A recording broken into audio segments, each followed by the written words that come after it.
งามยิ่งด้วยวาสาการสมวุฒิญาณคำคูณทูลวินัย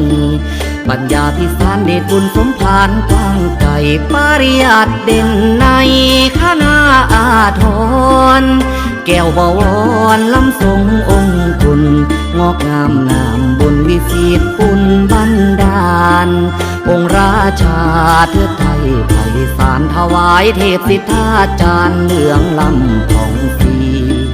สั่งสมบุญเพิ่มพูนบารมีสถิตขาควรที่ทวีมงคลคลอพรหมวิหารงามธรรมศาสธานำพาดำเนิน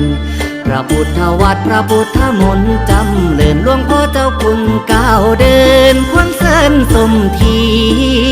มัชฌิมาบรบวนมวลมีปฏิภาณวาทีวัจีหามมิ่งขจ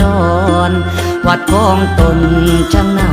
อ่อนสอนพุทธศาสนิกรชนะชมสมยิ่งโสภณาว่างามพร้อมสิ่งสัพพวุฒิวิสุทธิจริงเทระธรรมนำศรัทธา